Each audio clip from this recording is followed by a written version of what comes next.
Hello, EHDI 22. My name is Molly Cook, and I am a research coordinator at the Buckeye Center for Hearing and Development in the Department of Otolaryngology at The Ohio State University. Today, I'm going to be presenting my poster titled COVID-19 Related Changes to Language Environment and Development for Deaf and Hard of Hearing Children. So if any of you saw my poster at EHDI last year, you're going to be a little bit familiar with some of methodology and the just kind of literary background to this research, but I'll go over it again for those of you who are new. So at the Buckeye Center for Hearing and Development, we study different factors that can influence language development for children who are deaf and hard of hearing who use cochlear implants and hearing aids. And specifically, we look at parental language input as a very key factor in those language outcomes. This is spoken language, by the way. There's a lot of research supporting a link between the quantity and quality of parental speech in the early language environment with later language outcomes in these children. The COVID-19 pandemic kind of threw a wrench into the whole system of family early language environment dynamics. A lot of families were working from home, were affected from stay-at-home policies, and were experiencing heightened stress due to the pandemic. And so that affected the amount and the ways in which parents might have spoken to their children. So in this poster, my research questions were, in the longer term, how did the COVID-19 pandemic impact early language environments of deaf and hard of hearing children with CIs and hearing aids? Because last year I looked at sort of the shorter term in a small case study with just children with hearing aids. And have these changes begun to affect language outcomes in deaf and hard of hearing children with CIs and hearing aids?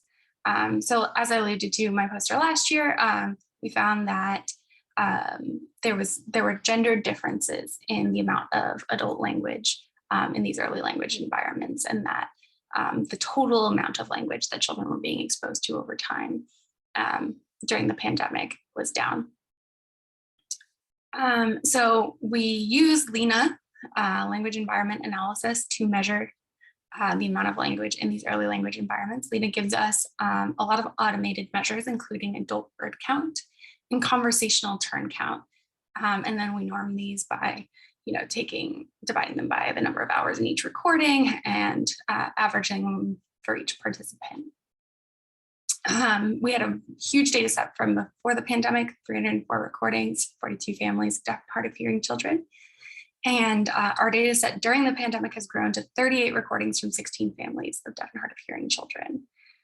To look at language outcomes, we use the Preschool Language Skills 5th edition, and this gives us standardized measurements of expressive communication, receptive comprehension, and then total language, which is calculated as a combination of those two.